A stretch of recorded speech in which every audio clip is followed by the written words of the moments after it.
Blessed love and peace. This is a recitation of Tobadigo Gadao, Torah, Bhagavad Gita, Digha Nikaya, Dhammapada, Gospels, Quran, Tao Te Ching. This is portion numero 25.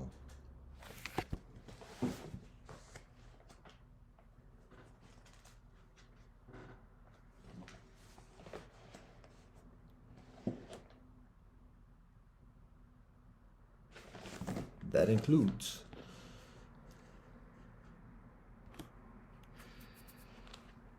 portion 25, Tzav. That includes from Torah, Parsha Tzav, which is Vaikra 6:1 a 8:36. From the Chandogya Upanishad, it is Kanda 3, número 18. From the Bhagavad Gita, it is the Yana Vijnana Yoga número 27. From the Tao Te Ching, it is chapter 25. From Menke, it is chapter 5 of 28. From the Digha Nikaya, it is the Mahaparinibbana Sutta 16:14. From the Dhammapada, it is the Bhikshu Vaga, which is número 25. From the Gospels, it is Luke chapter 5 a 6. From the Quran, it is Surah An-Naml, which is número 27. And from the Kitabi Akdas, it is verses 7 a 95.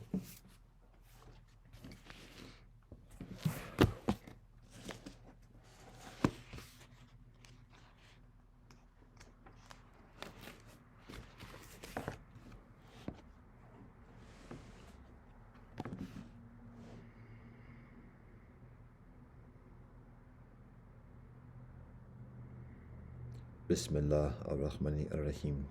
Allahu Akbar. Dao ka dao, fe chong dao, ming ka ming, fe chong ming, ja Rastafari. Deus nos te quies in cele, santificato nomen tuum, vaheguru sanam. Baruch ata Elohim, Eloheinu melech haolam, asher kazanu b'mitzvotav v'tzivanu lasok b'davai Torah. Amen. Kyrie eleison. Savamastu Savejagatahim, Sabe Sata Bhavantu Sukitatam, Vagabiyam. Aquaba Upindo Naamani, Fikiri Nesalami, Chintadam Penamian, Lebavamia Womajika, Umbuntu Shabana Fakitka.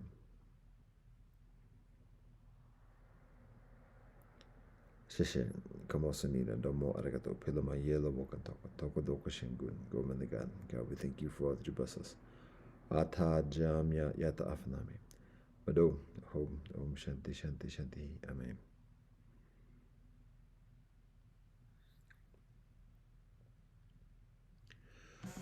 Torah, Tzav.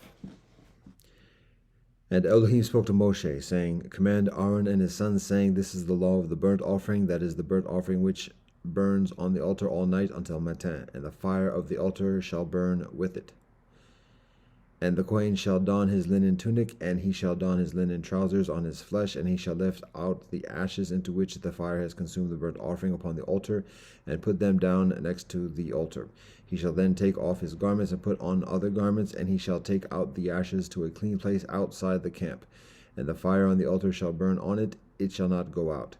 The Kohen shall kindle wood upon it every matin, and upon it he shall arrange the burnt offering, and cause the fats of the peace offerings to go up in smoke upon it. A continuous fire shall burn upon the altar, it shall not go out. And this is the law of the meal offering, that Aaron's son shall bring it before Elohim to the front of the altar. And he shall lift out of it in his fist from the fine flour of the meal offering, and from its oil and all the frankincense that is on the meal offering, and he shall cause its reminder to go up in smoke on the altar as a pleasing fragrance to Elohim. And Aaron and his sons shall eat whatever is left over from it. It shall be eaten as unleavened bread in a holy place. They shall eat it in the courtyard of the tent of meeting. It shall not be baked leavened. As their portion I have given to them from my fire offerings. It is a holy of holies, like the sin offering and like the guilt offering. Any male amongst Aaron's sons may eat it. This is an eternal statute for your generations from the fire offerings of Elohim. Anything that touches them shall become holy. And Elohim spoke to Moshe, saying, This is the offering of Aaron and his sons, which they shall offer to Elohim on the day when one of them is anointed. 1/10 of an ephah of fine flour for a perpetual meal offering, half of it in the matin, and half of it in the evening. It shall be made with oil on a shallow pan after bringing it scalded and repeatedly baked. You shall offer a meal offering of broken portions with a pleasing fragrance to Elohim. And the Kohen who is anointed instead of him from amongst his sons shall prepare it. This is an eternal statute. It shall be completely burnt to Elohim. Every meal offering of a Kohen shall be completely burnt. It shall not be eaten. And Elohim spoke to Moshe, saying, Speak to Aaron and to his sons, saying, This is the law of the sin offering. The sin offering shall be slaughtered before Elohim in the place where the burnt offering is slaughtered. It is a holy of holies. The Kohen who offers it up as a sin offering shall eat it. It shall be eaten in a holy place in the courtyard of the tent of meeting. Anything that touches its flesh shall become holy, and if any of its blood is sprinkled on a garment, the area of the garment upon which it has been sprinkled, you shall wash in a holy place. An earthenware vessel in which it is cooked shall be broken, but if it is cooked in a copper vessel, it shall be purged and rinsed with water. Every male amongst the Kohanim may eat it. It is a holy of holies.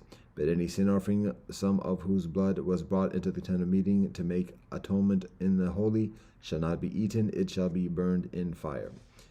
And this is the law of the guilt offering. It is a holy of holies. They shall slaughter the guilt offering in the place where they slaughter the burnt offering, and its blood shall be dashed upon the altar around.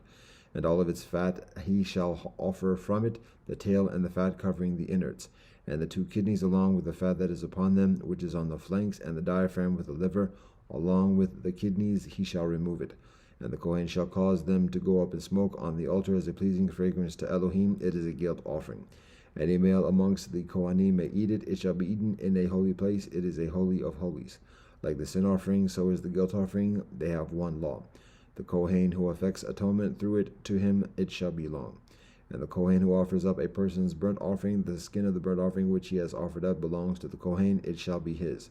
And any meal offering baked in an oven, and any one made in a deep pan or in a shallow pan belongs to the Kohen who offers it up. It shall be his. And any meal offering mixed with oil or dry shall belong to the sons of Aaron, one like the other.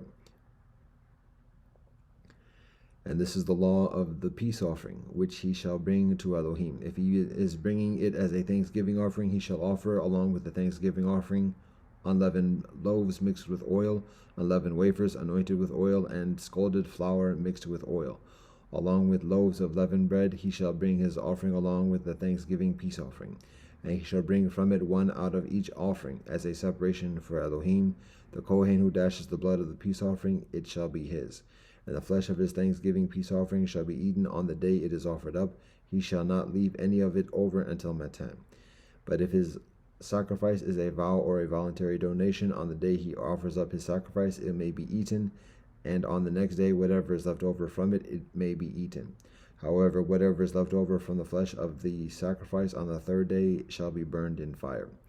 And if any of the flesh of his peace offering is to be eaten on the 3rd day, it shall not be accepted. It shall not count for the one who offers it.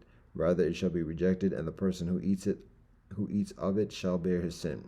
And the flesh that touches anything unclean shall not be eaten. It shall be burned in fire. But regarding the flesh, anyone who is clean may eat the flesh. A person who eats the flesh of a peace offering of Elohim, whilst his uncleanness is upon him, that soul shall be cut off from its people. And a person who touches anything unclean, whether uncleanness from a human or an unclean animal carcass, or any unclean carcass of an abominable creature, and then eats of the flesh of a peace offering to Elohim, that soul shall be cut off from its people. And Elohim spoke to Moshe, saying, Speak to the children of Israel, saying, You shall not eat any fat of an ox, sheep, or goat, the fat of carrion, and the fat of an animal with a fatal disease or injury may be utilized for any work, but you shall not eat it. For anyone who eats fat of animals from which sacrifices are brought as fire offerings to Elohim, the soul who eats it shall be cut off from its people. And you shall not eat any blood in any of your dwelling places, whether from birds or from animals. Any person who eats any blood, that soul shall be cut off from its people. And Elohim spoke to Moshe, saying, Speak to the children of Israel, saying, Anyone who brings his peace offering to Elohim shall bring his sacrifice to Elohim from his peace offering. His own hand shall bring the fire offerings of Elohim, the fat on the breast, he shall bring it, the breast to wave it as a waving before Elohim. And the Kohen shall cause the fat to go up in smoke on the altar, and the breast shall belong to Aaron and his sons.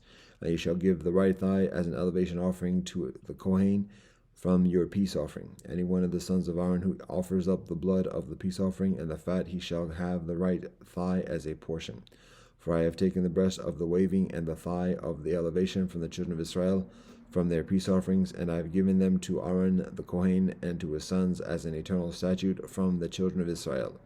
This is the grant for Aaron's anointment and his son's anointment from the fire offerings of Elohim on the day that Elohim brought them near to be Kohanim for Elohim, which Elohim commanded to give them on the day that Elohim anointed them from the children of Israel. This is an eternal statute for their generations. This is the law for the burnt offering, for the meal offering, and for the sin offering, and for the guilt offering, and for the investitures, and for the peace offering, which Elohim commanded Moshe on Mount Sinai on the day Elohim commanded the children of Israel to go up there to commanded the children of Israel to offer up their sacrifices to Elohim in the Sinai desert. And Elohim spoke to Moshe, saying, Take Aaron and his sons with him, and the garments, and the anointing oil, and the sin offering bull, and the 2 rams, and the basket of unleavened bread, and assemble the entire community at the entrance of the tent of meeting. And Moshe did as Elohim had commanded him, and the community assembled at the entrance of the tent of meeting. And Moshe said to the community, This is the thing Elohim has commanded to do. And Moshe brought Aaron and his sons forward and bathed them in water. And he placed the tunic upon him. Aaron girded him with the sash, clothed him with the robe, placed the ephod upon him, girded him with the band of the ephod, and adorned him with it. And he placed the choshen upon him, and he inserted into the choshen the urim and the tumim. And he placed the cap on Aaron's head, and he placed on the cap towards his face the golden showplate, the holy crown, as Elohim had commanded Moshe. And Moshe took the anointing oil and anointed the sanctuary and everything in it, and sanctified them. And he sprinkled from it upon the altar 7 times, and he anointed the altar and all its vessels, and the washstand and its base, to sanctify them. And he poured some of the anointing oil upon Aaron's head, and he anointed him to sanctify him. And Moshe brought Aaron's sons forward, and clothed them with tunics, girded them with sashes, and bound them up with high hats, as Elohim had commanded Moshe. And he brought the sin offering bull close, and Aaron and his sons leaned their hands forcefully upon the head of the sin offering bull, and he slaughtered it. And Moshe took the blood and placed it on the horns of the altar around with his finger, and he purified the altar. And he poured the blood at the base of the altar, and sanctified it, the altar, to effect atonement upon it. And he took all the fat which was on the innards, and the diaphragm with the liver, and the 2 kidneys together with their fat, and Moshe caused them to go up in smoke on the altar. And the bull, its hide, its flesh, and its waist he burned with fire outside the camp, as Elohim had commanded Moshe. And he brought near the burnt offering ram, and Aaron and his sons leaned their hands forcefully upon the head of the ram. And he slaughtered it, and Moshe dashed the blood on the altar around. And he cut up the ram into portions, and Moshe made the head, the portions, and the fat go up in smoke. But the innards and the legs he washed in water, and Moshe made the entire ram go up in smoke on the altar. It was a burnt offering with a pleasing fragrance, a fire offering to Elohim, as Elohim had commanded Moshe. And he brought near the 2nd ram, the ram of the investitures, and Aaron and his sons leaned their hands forcefully upon the ram's head. And he slaughtered it, and Moshe took some of its blood, and placed it on the cartilage of Aaron's right ear, on the thumb of his right hand, and on the big toe of his right foot. And he brought Aaron's sons forward, and Moshe placed some of the blood on the cartilage of their right ears, on the thumbs of their right hands, and on the big toe of their right feet. And Moshe dashed the blood on the altar around. And he took the fat, the tail, all the fat which was on the innards, the diaphragm of the liver, the 2 kidneys together with their fat, and the right thigh. And out of the basket of unleavened bread that was before Elohim, he took 1 loaf of unleavened bread, and 1 loaf of oily bread, and 1 wafer, and he placed them on top of the fats and the right thigh. And then he placed it all on Aaron's palms, and on his sons' palms, and he waved them as a waving before Elohim. And Moshe took them from their hands, and made them go up in smoke on the altar along with the burnt offering. They were investiture offerings as a pleasing fragrance, a fire offering to Elohim. And Moshe took the breast and waved it as a waving before Elohim. It belonged to Moshe as a portion from the ram of the investitures, as Elohim had commanded Moshe.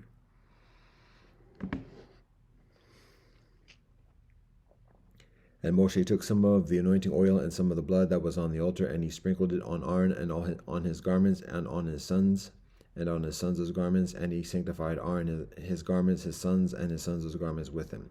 And Moshe said to Aaron and to his sons, cook the flesh at the entrance of the tent of meeting, and eat it there, and the bread that is in the basket of the investiture offerings, as I have commanded, saying, Aaron and his sons shall eat it. And whatever is left over from the flesh of the bread you shall burn in fire.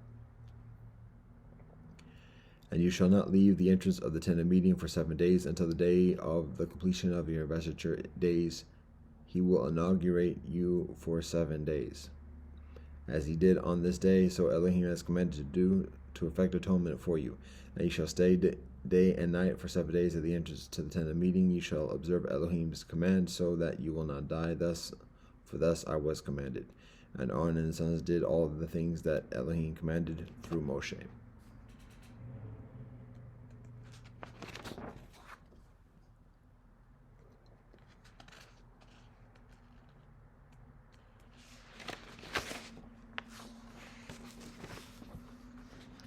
Chandogya Upanishad, Kanda 3:18.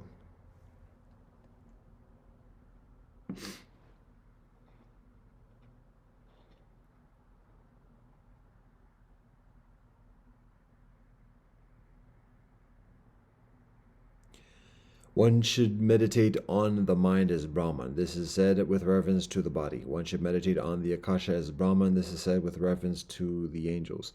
Thus both the meditation with reference to the body and the meditation with reference to the angels are being taught. That Brahman has 4 feet, quarters, speech is 1 foot, the prana and the nose is 1 foot, the eye is 1 foot, the ear is 1 foot. This is said with reference to the body. Now with reference to the angels. The celestial Agni, fire is 1 foot, Vayu, air is 1 foot, Aditya, the soleil is 1 foot, and the quarters, Disahe, are 1 foot. This is the twofold meditation with reference to the body and with reference to the angels. Speech is indeed a quarter foot. Speech is indeed a 4th foot quarter of Brahman, of which the mind is a symbol. It shines and warms with the light of fire. He who knows it shines and warms with fame, with renown, and with the radiance of Brahman. Prana, the nose, is indeed a 4th foot of Brahman. It shines and warms with the light of the air. He who knows this shines and warms with fame, with renown, and with the radiance of Brahman. The eye indeed is a 4th foot of Brahman. It shines and warms with the light of the soleil. He who knows this shines and warms with fame, with renown, and with radiance of Brahman. The ear indeed is a 4th foot of Brahman. It shines and warms with the light of the quarters, with fame and with renown, and with radiance of Brahman. He shines and warms. Who knows this? Yea, who knows this?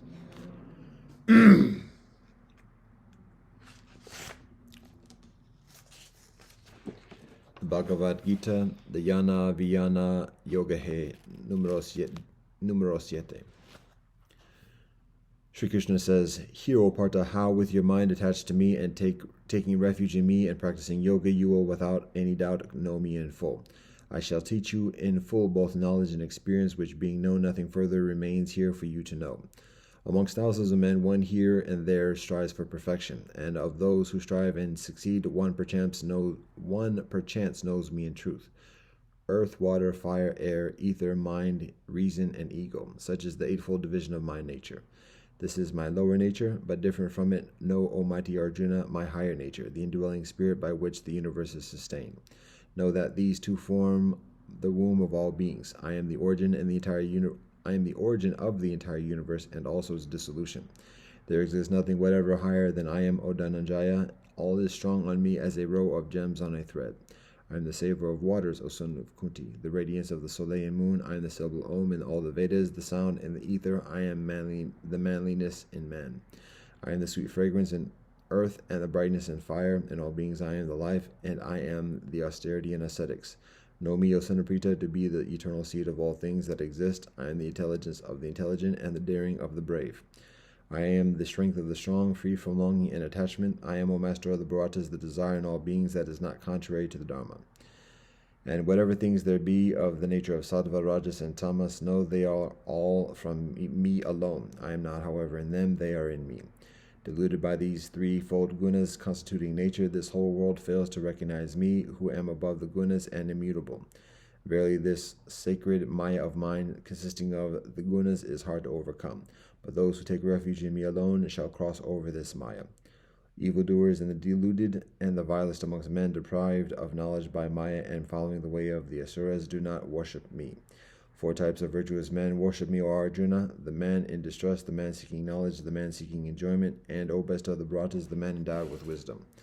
Of these, the wise man, ever steadfast and devoted to the one alone, is the best, for supremely dear am I to the man of wisdom, and he is dear to me. Noble indeed are they all, but the man endowed with wisdom I deem to be my very self, for steadfast in mind he remains fixed in me alone as the supreme goal. At the end of many births, the man of wisdom seeks refuge in me, realizing that Vasudeva is all. Rare indeed is such a high-souled birth. But those whose discrimination has been led astray by various desires resort to other deities, following diverse rituals constrained by their own natures. Whatever may be the form a devotee seeks to worship with faith, in that form alone I make his faith unwavering. Possessed of that faith, he worships that form, and from it attains his desire, which are in actuality granted by me alone. But finite is the result gained by these men of small minds. Those who worship the deities go to the deities, those who worship me come to me. Not knowing my supreme nature, the immutable and transcendent, foolish men think that I, the unmanifest, am endowed with a manifest form. Veiled by my Maya, born of the gunas, I am not revealed to all. This deluded world knows me not as the unborn and eternal. I, O Arjuna, know the beings that are of the past, that are of the present, and that are to come, but me no one knows. All beings from their very birth of Bharata are deluded by the spell of the pairs of opposites, arising from desire and aversion. But the men of virtuous deeds, whose sin is ended, are free from the delusion of the pairs and worship me with firm resolve. Those who take refuge in me to gain release from old age and death, they will come to know Brahman, they will come to know all about the individual soul and all about action as well. Those who know me as the one that underlies all the elements, as the one that underlies or all the angels, and as the one that sustains all the sacrifices, will with steadfast mind know me even in the hour of death.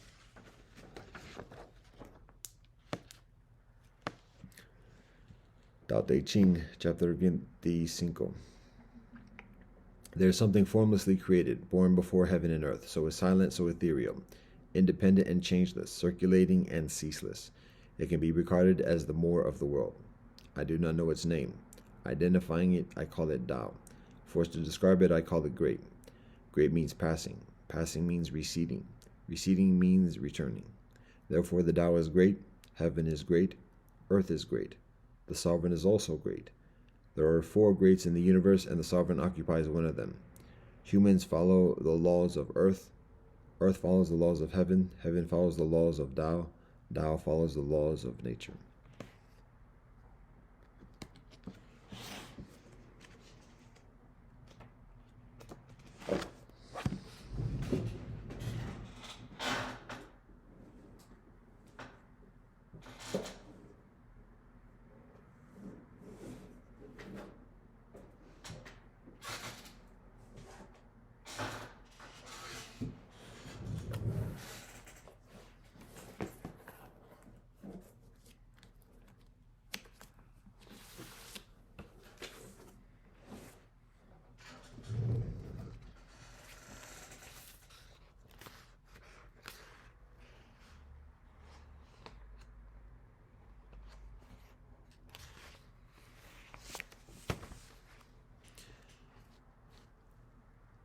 Menke, chapter 5, out of 28.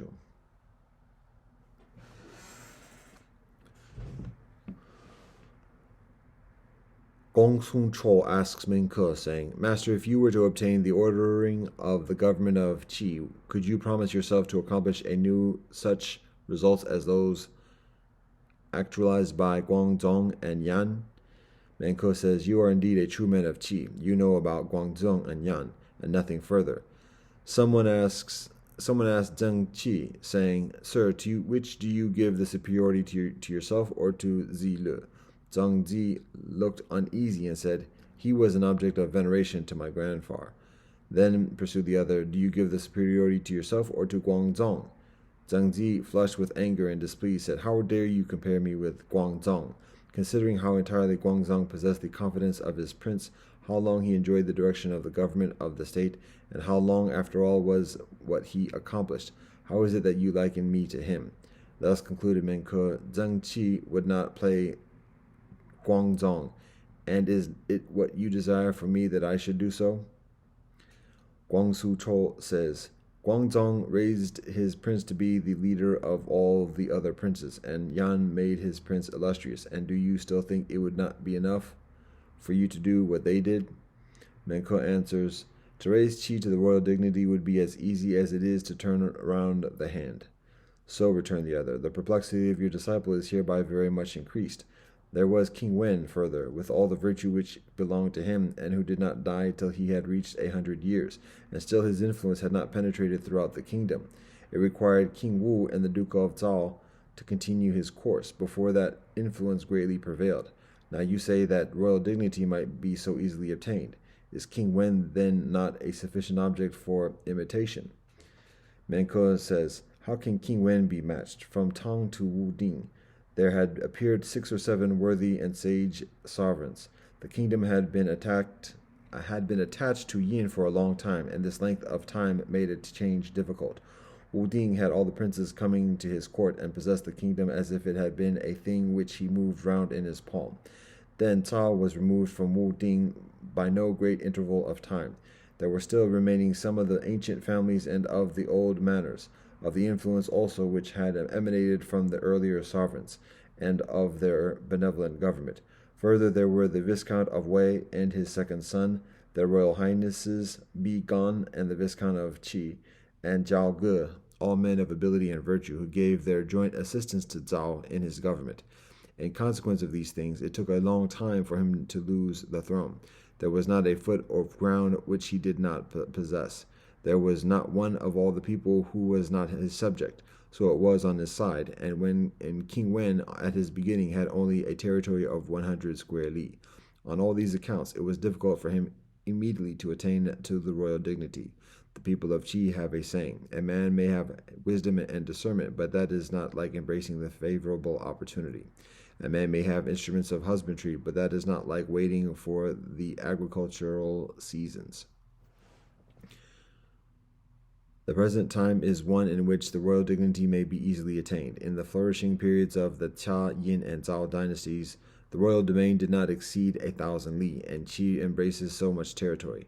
Cocks crow and dogs bark to one another all the way to the 4 borders of the state, so Qi possesses the people. No change is needed for the enlarging of its territory, no change is needed for the collecting of a population. If its ruler will put in practice a benevolent government, no power will be able to prevent his becoming sovereign. Further, never was there a time further removed than the present from the rise of a true sovereign. Never was there a time when the sufferings of the people from tyrannical government were further intense than the present. The hungry readily partake of any food, and the thirsty of any drink. Confucius says, the flowing progress of virtue is further rapid than the transmission of royal orders by stages and couriers. At this present time, in a country of 10,000 chariots, let benevolent government be put into practice, and the people will be delighted with it, as if they were relieved from hanging by the heels. With half the merit of the ancients, double their achievements is sure to be actualized. It is only at this time that such could be the case." Gongsu Chou asks Menke, saying, "Master, if you were to be appointed a high noble and the prime minister of Qi, so as to be able to carry your principles into practice, though you should thereupon raise the ruler to the headship of all the other princes, or even to the royal dignity, it would not be to be wondered at. In such a position, would your mind be perturbed or not?" Menko replies, "No, at 40 I attain to an unperturbed mind." Chao says, "Since it is so with you, my master, you are much beyond Ming Beng." The mere attainment, said Mingke, is not difficult. The scholar Gao had attained to an unperturbed mind at an earlier period of life than I did.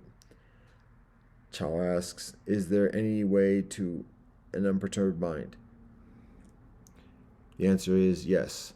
Bei Gong Yu had this way of nourishing his valor. He did not flinch from any strokes at his body. He did not turn his eyes away from any thrusts at him.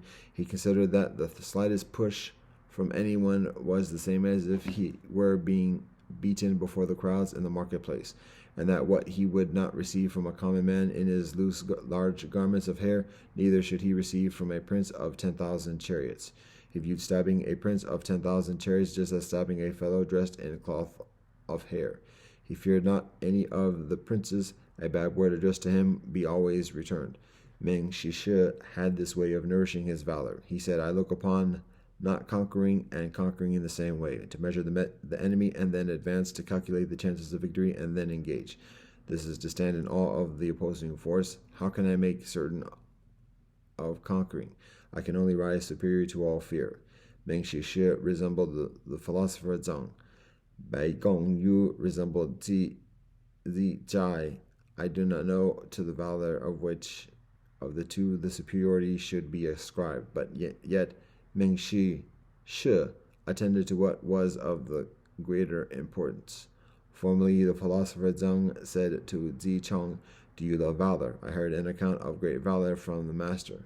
It speaks thus, if on examination I find that I am not upright, shall I not be in fear even of a poor man in his loose garments of haircloth? If on examination I find that I am upright, I will go forward against thousands and 10,000s. Yet what Meng Shi maintained, being merely his physical energy, was after all inferior to what the philosopher Zhang maintained, which was indeed of the most importance. Gongsu Chao says, may I venture to ask an explanation from you, master, of how you maintain an unperturbed mind and how the philosopher Gao does the same? Mengke says, Gao says, what is not attained in words is not to be sought for in the mind. What produces dissatisfaction in the mind is not to be helped by passion effort. This last, when there is unrest in the mind, not to seek for relief from passion effort may be conceded, but not to seek in the mind for what is not attained in words cannot be conceded. The will is the leader of the passion nature. The passion nature pervades the and animates the body. The will is first and chief, and the passion nature is subordinate to it. Therefore, I say, maintain firm the will, and do no violence to the passion nature. Cho observes, since you say the chief will, the will is chief, and the passion nature is subordinate, how do you also say maintain firm the will and do no violence to the passion nature? Menko replies, when it is the will alone which is active, it moves the passion nature. When it is the passion nature alone which is active, it moves the will. For instance, now, in the case of a man falling or running, that is from the passion nature, and yet it moves the mind. I venture to ask, said Chao again, wherein your master surpasses Gao. Menko tells him, I understand words. I am skillful in nourishing my vast flowing passion nature. Chao pursues, I venture to ask what you mean by your vast flowing passion nature. The reply is, it is difficult to describe it. This is the passion nature. It is exceedingly great and exceedingly strong, being nourished by the rectitude and sustaining no injury. It fills up all between heaven and earth. This is the passion nature. It is the mate and assistant of righteousness and reason. Without it, man is in a state of starvation. It is produced by the accumulation of righteous deeds. It is not to be obtained by incidental acts of righteousness. If the mind does not feel complacency in the conduct, the nature becomes starved. I therefore said, Gao has never understood righteousness because he makes it something external. There must be the constant practice of this righteousness, but without the object of thereby nourishing the passion nature. Let not the mind forget its work, but let there be no assisting the growth of that nature. Let us not be like the man of song. There was a man of song who was grieved that his growing corn was no longer, and so he pulled it up. Having done this, he returned home, looking very stupid, and said to his people, I am tired today. I have been helping the corn to grow along. His son ran to look at it and found the corn all withered. There are few in the world who deal with their passion in nature as if they were assisting the corn to grow along. Some indeed consider it of no benefit to them and let it alone. They do not weed their corn. They who assist it to grow along pull out their corn. What they do is not only of no benefit to the nature, but it also injures it. Gong Su Cho further asks, what do you mean by saying that you understand whatever words you hear? Manko replies, when words are one-sided, I know how the mind of the speaker is clouded over. When words are extravagant, I know how the mind is fallen and sunk. When words are all depraved, I know how the mind has departed from principle. When words are evasive, I know how the mind is at its wit's end. These evils growing in the mind do injury to government and displayed in the government are hurtful to conduct of affairs. When a sage shall again arise, he will certainly follow my words. On this, Chou observes, Zai Wo and Zi Gong were skillful in speaking. Ran Nui and the disciple Min and Yan Yun, whilst their words were benevolent, were distinguished for their virtuous conduct. Kong Fuzi united the qualities of the disciples in himself, but still he said, in the matter of speeches, I am not competent. Then, Master, have you attained to be a sage? Manko says, oh, what words are these? Formerly, Zikong asks Confuzi, saying, Master, are you a sage? Confuzi answers him, a sage is what I cannot rise to. I learn without satiety, I teach without being tired. Zikong says, you learn without satiety, that shows your wisdom. You teach without being tired, that shows your benevolence. Benevolent and wise, Master, you are a sage. Now, since Confuzi would not allow himself to be regarded as a sage, what words were those? Chao says, formerly, I once heard this. Zi Ta, Zi Yu, and Zi Zhong had each one member of this sage. Ran Yu, the disciple Min, and Yan Yun had all the members, but in small proportions. I venture to ask, with which of these are you pleased to rank yourself? Manko replies, let us drop speaking about these, if you please. Chao then asks, what do you say of Bo Yi and Yi Yin? Their ways were different from mine, said Manko. Not to serve a prince whom he did not esteem, nor command him at people who he did not approve. In a time of benevolent government, to take office, and on the occurrence of confusion to retire. This was the way of Bo Yi. To say, whom may I not serve? My serving him makes him my ruler. What people may I not command? My commanding them makes them my people. In a time of benevolent government, to take office, and when disorder prevails, also to take office. That was the way of Yi Yin. When it was proper to go into office, then go into it. When it was improper to keep retired from office, then keep retired from it. When it was proper to continue in it long, then continue in it long. When it was proper to withdraw from it quickly, then withdraw quickly. That was the way of Confuzi. These were all the sages of iniquity, and I have not attained to do what they did, but what I wish to do is to learn to be like Confuzi. Chao says, comparing Bo Yi and Yi Yin with Confuzi, are they to be placed in the same rank? Manko replies, no, since they were living men until now, there never was another Confuzi. Chao says, then did they have any points of agreement with him? The reply is yes. If they had been sovereigns over 100 li of territory, they would all of them have brought all the princes to attend in their court and have obtained the throne. None of them, in order to obtain the throne, would have committed one act of unrighteousness or put to death one innocent person. In those things they agreed with him. Chao says, I venture to ask wherein he differed from them. Manko replies, Zai Wo, Zi Gong, and Yu Ro had wisdom sufficient to know the sage. Even had they been ranking themselves low, they would not have demeaned themselves to flatter their favorite. Now Zai Wo said, according to my view of our master, he was much superior to Yao and Shun. Zi Gong says, by viewing the ceremonial ordinances of a prince, we know the character of his government. By hearing his music, we know the character of his virtue. After the lapse of 100 ages, we can arrange according to their merits the kings of 100 ages. Not one of them can escape me. From the birth of mankind till now, there has never been another like our master. Yu Ro say, Is it one amongst men that is so? There is the Qi Lin amongst quadrupeds, the Feng Huang amongst birds, the Tai Mountain amongst mounds and ant hills, and rivers and seas amongst rain pools. Though different in degree, they are the same in kind. So the sages amongst mankind are also the same in kind, but they stand out from their fellows and rise above the level, and from the birth of mankind till now, there has never been one so complete as Confuzi.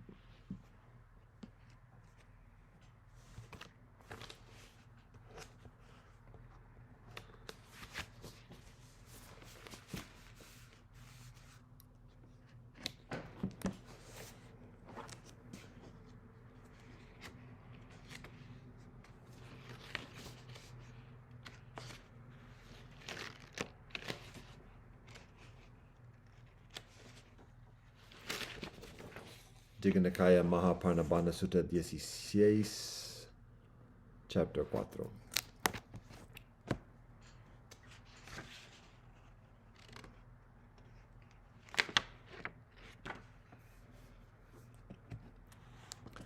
Then the gracious one, having dressed in the matin, after picking up his bowl and robe, entered Vesali for alms. After walking for alms in Vesali, when he was returning from the alms round after the meal, after looking at Vesali with an elephant's look, he addressed Venerable Ananda, saying, "This is the last time, Ananda, there will be the sight of Vesali for the realized one.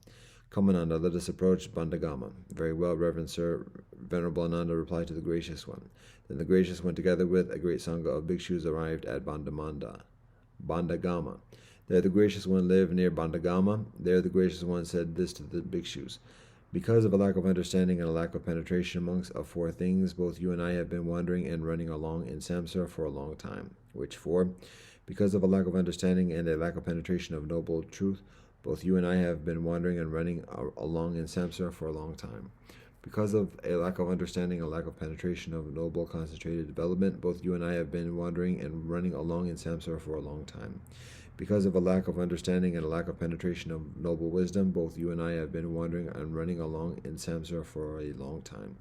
Because of a lack of understanding and a lack of penetration of noble freedmen, both you and I have been wandering and running along in samsara for a long time. But now this noble virtue has been understood and penetrated. This noble concentrated development has been understood and penetrated. This noble wisdom has been understood and penetrated. This noble freedom has been understood and penetrated. Craving for continued existence has been cut off. What leads to rebirth has been exhausted. There is no continuation in existence. The gracious one said this, and after saying this, the fortunate one, the teacher, said something further. Virtue, concentrated development, wisdom, and unsurpassed freedom, these things have been understood by the famous Gautama. Those after knowing it deeply, the Buddha declared the teaching to the bhikshus, the suffering ender, the teacher, the visionary one who is emancipated. There also the gracious one, whilst living in Bandagama, spoke frequently to the monks about the Dharma, saying, "Such as virtue, such as concentration, such as wisdom. When virtue is well developed, it yields great fruit and brings great advantages in regard to concentration. When concentration is well developed, it yields great fruit and brings great advantages in regard to wisdom. When wisdom is well developed, the mind is completely liberated from the pollutants, that is to say, the pollutant of sensuality, the pollutant of craving for continued existence, the pollutant of ignorance." When the gracious one, after living near Bandagama for as long as he liked, addressed Venerable Ananda, saying, "Come, Ananda, let us approach the Hatigama elephant village, Abhagama mango grove, mango village, Jambugama rose apple village, Bonaganagara wealthy village." "Very well, Reverend Sir," Venerable Ananda replied to the gracious one. Then the gracious one, together with the great sangha of bhikshus, arrived at Boganagara. There the gracious one lived near Boganagara at the joyous shrine. There the gracious one addressed the bhikshus, saying, "I will teach these four great referrals, bhikshus. Listen to it, apply your minds well, and I will speak." "Very well, Reverend Sir," those bhikshus replied to the gracious one, and the gracious one said this. Here, monks, a monk might think. Here, bhikshus, a bhikshu might speak like this: "I have heard this directly from the gracious one. Friends, directly I learned it. This is the Dhamma, this is the discipline, this is the teacher's dispensation." That bhikshu's speech, bhikshus, is not to be rejoiced over, not to be scorned at. Without having rejoiced over it, without having scorned it. After learning those words and syllables well, they should be laid alongside the discourses. They should be compared with the discipline. If when these are laid alongside the discourses compared with the discipline, they do not fit in with the discourses, they do not compare well with the discipline, you may here come to this conclusion. Certainly this is not the gracious one's words. It is not well learned by that bhikshu, and bhikshus you should abandon it. If when these are laid alongside the discourses compared with the discipline, they do fit in with the discourses, they do compare well with the discipline, you may come to this conclusion. Certainly this is the gracious one's word. It is well learned by that bhikshu. This bhikshus is the great referral you should bear in mind. Here bhikshus, a bhikshu might speak like this. In a certain dwelling place lives a sangha with elders and leaders. I have heard this directly from that sangha. Directly I learned it. This is the Dhamma, this is the discipline, this is the teacher's dispensation. Those bhikshus' speech, bhikshus, is not to be rejoiced over, not to be scorned at. Without having rejoiced over it, without having scorned it, after learning those words and syllables well, they should be laid alongside the discourses. They should be compared with the discipline. If when these are laid alongside the discourses compared with the discipline, they do not fit in with the discourses, they do not compare well with the discipline, you may here come to this conclusion. Certainly this is not the gracious one's word. It is not well learned by that sangha, and monks you should abandon it. If when these are laid alongside the discourses compared with the discipline, they do not fit in with the discourses, they do not compare well with the discipline, you may here come to this conclusion. Certainly this is the gracious one's word. It is well learned by that sangha. This bhikshus is the second great referral you should bear in mind. Here bhikshus, a bhikshu might speak like this. In a certain dwelling place live many elders, very learned, who have learned the traditions, who are bearers of the Dharma, bearers of the discipline, bearers of the tabulation. I have heard this directly from those elders. I learned it. This is the Dhamma, this is the discipline, this is the teacher's dispensation. Those bhikshus' speech, bhikshus, is not to be rejoiced over, nor to be scorned at.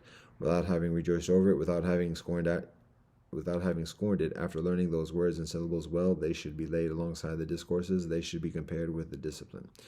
If when these are laid alongside the discourses compared with the discipline, they do not fit in with the discourses, they do not compare well with the discipline, you may here come to this conclusion. Certainly this is not the gracious one's word. It is not well learned by those elders and monks, you should abandon it. If when these are laid alongside the discourses compared with the discipline, they do fit in with the discourses, they do compare well with the discipline, you may here come to this conclusion.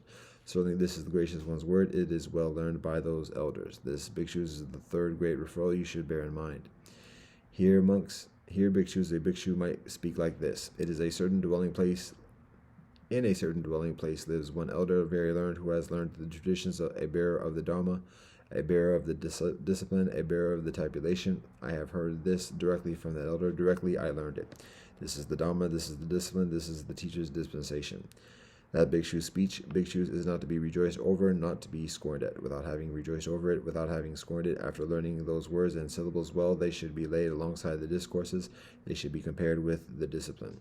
If when these are laid alongside the discourses compared with the discipline, they do not fit in with the discourses, they do not compare well with the discipline, you may here come to this conclusion. Certainly this is not the gracious one's word. It is not well learned by that elder, and monks you should not and monks and bhikshus you should abandon it. If when these are laid alongside the discourses compared with the discipline, they do fit in with the discourses, they do compare well with the discipline, you may here come to this conclusion. Certainly this is the gracious one's word. It is well learned by that elder. This bhikshus is the fourth great referral you should bear in mind. These bhikshus are those four great referrals you should bear in mind. They're also the gracious one, whilst living near Boganagara, at the joyful shrine, spoke frequently to the bhikshus about the Dharma, saying such as virtue, such as concentration, such as wisdom. When virtue is well developed, it yields great fruit and brings great advantages in regard to concentration. When concentration is well developed, it yields great fruit and brings great advantages in regard to wisdom. When wisdom is well developed, the mind is completely liberated from the pollutants, that is to say, the pollutant of sensuality, the pollutant of craving for continued existence, the pollutant of ignorance. Then the gracious one, after living near Boganagara for as long as he liked, addressed Venerable Ananda, saying, "Come, Ananda, let us approach Pava." "Very well, Reverend Sir." Venerable Ananda replied to the gracious one. Then the gracious one, together with a great sangha of bhikshus, arrived at Pava. There the gracious one lived near Pava in Kunda the smith's mango wood. The gracious one, it seems, has arrived at Pava and is dwelling near Pava in my mango wood. Then Kunda the smith approached the gracious one, and after approaching and honoring the gracious one, he sat down on one side. Whilst Kunda the smith was sitting on one side, the gracious one instructed, roused, enthused, and cheered him with a talk about the Dhamma. Then Kunda the smith, having been instructed, roused, enthused, and cheered by the gracious one with a talk about the Dhamma, said this to the gracious one: May the gracious one consent, reverend sir, to me offering him a meal on the manana together with the sangha of bhikshus. The gracious one consented by maintaining silence. Then Kunda the smith, having understood the gracious one's consent, after arising from his seat, honoring and circumambulating the gracious one, went away. Then, after the night had passed, Kunda the smith, in his own residence, having had excellent foodstuff made ready and an abundance of tender pork, had the time announced to the gracious one, saying, It is time, reverend sir, the meal is ready. Then the gracious one, having dressed in the matan time, after picking up his bowl and robe together with the sangha of bhikshus, approached Kunda the smith's residence, and after approaching he sat down on the prepared seat. Having sat down, the gracious one addressed Kunda the smith, saying, Serve me the tender pork you have prepared, Kunda, but serve the sangha of bhikshus with the other foodstuffs which have been prepared. Very well, reverend sir, said Kunda the smith, and after replying to the gracious one, he served the gracious one with the tender pork that had been prepared, but served the sangha of bhikshus with other foodstuffs which had been prepared. Then the gracious one addressed Kunda the smith, saying, Throw that leftover tender pork into a pit, Kunda, for I do not see Kunda in the world with its angels, Mara and Brahma, in this generation with its ascetics and Brahmins, princes and men, one who, having eaten it, could completely digest it, except for a realized one. Very well, reverend sir, and said Kunda the smith, and after replying to the gracious one and throwing what was left over of that tender pork into a pit, he approached the gracious one, and after approaching and honoring the gracious one, he sat down on one side. While sitting on one side, Kunda the smith, having been instructed, roused, enthused, and cheered by the gracious one with a talk about the Dhamma, having risen from the seat, went away. Then, for the gracious one, after eating Kunda the smith's food, a painful affliction arose, bloody dysentery and strong feelings occurred, such as end in death. There the gracious one, mindfully, with full awareness, bore those pains without being troubled. Then the gracious one addressed Venerable Nanda, saying, Come, Ananda, let us approach Kusinara. Very well, reverend sir, Venerable Nanda replied to the gracious one. Having eaten Kunda the smith's food, so I have heard, the firm one experienced a very strong affliction.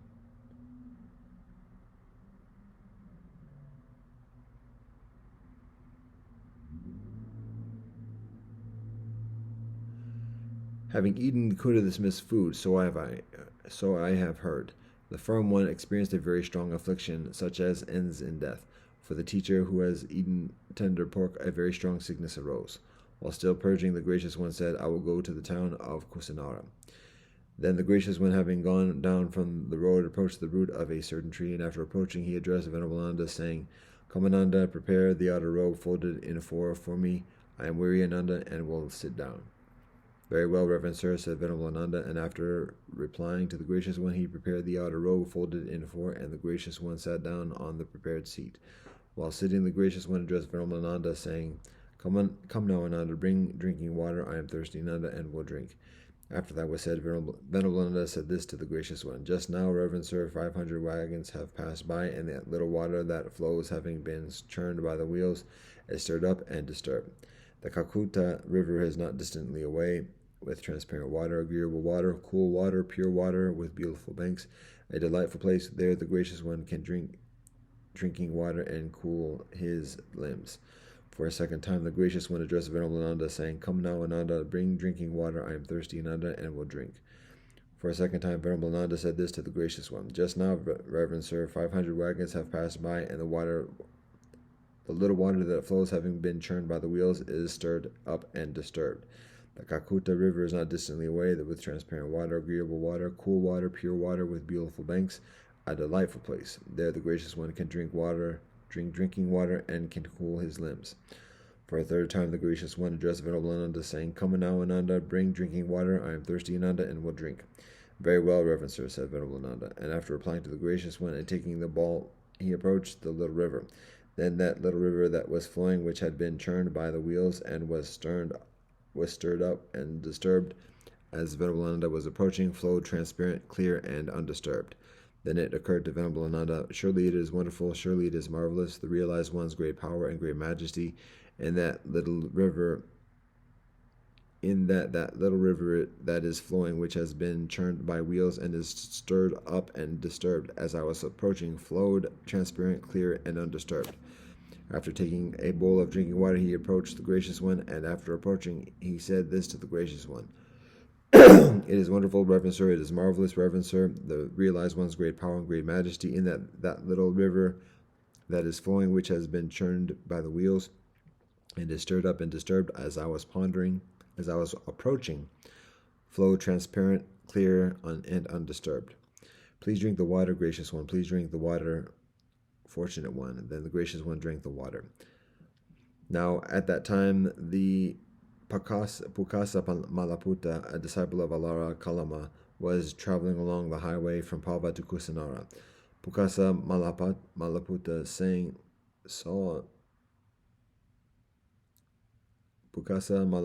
saw the gracious one sitting at the root of a certain tree. And having seen him, he approached the gracious one. After approaching and honoring the gracious one, he sat down on one side. While sitting on one side, Pukasa Malaputa said this to the gracious one. It is wonderful, Reverend Sir, it is marvelous, Reverend Sir, that those who have gone forth, Reverend Sir, live such a peaceful living. Formerly, Reverend Sir, Alara Kalama descended from the highway he was traveling along and was dwelling for the day, sat not distantly at the root of a certain tree. Reverend Sir, about 500 wagons passed by very close to Alara Kalama. Then Reverend Sir, a certain man who was traveling along behind the wagons, approached Alara Kalama, and after approaching, he said this to Alara Kalama. Did you not see, Reverend Sir, about 500 wagons pass by? I did not see, friend. But Reverend Sir, did you not hear the sound? I did not hear the sound, friend. But Reverend Sir, were you sleeping? I was not sleeping, friend. But Reverend Sir, were you conscious? Yes, friend. So you, Reverend Sir, though conscious and awake, when about 500 wagons passed by very close, neither saw them nor heard a sound. Why, Reverend Sir, even your double robe is covered with dust. Yes, friend. Then this occurred to that man. It is wonderful, it is marvelous that those who have indeed gone forth live such a peaceful living, because though conscious and awake when about 500 wagons passed by very close, he did not see them or hear a sound. And having gained great confidence in Alara Kalama, he said, Now what do you think, Pukusa? Which is the further difficult to do, or the further difficult to come by? That someone, though conscious and awake when about 500 wagons pass by very close, should neither see them nor hear a sound, or that someone, though conscious and awake when the celestial rains down, when the celestial throws it down, and when the lightning flashes and the thunder crashes forth, should neither see it nor hear a sound? Right, Reverend Sir, what to make of 500 wagons, 600 wagons, 700 wagons, 800 wagons, 900 wagons, 1,000 wagons, or 1,100 wagons? There is the further difficult to do, or the further difficult to come by, that someone, though conscious and awake when the celestial rains down, when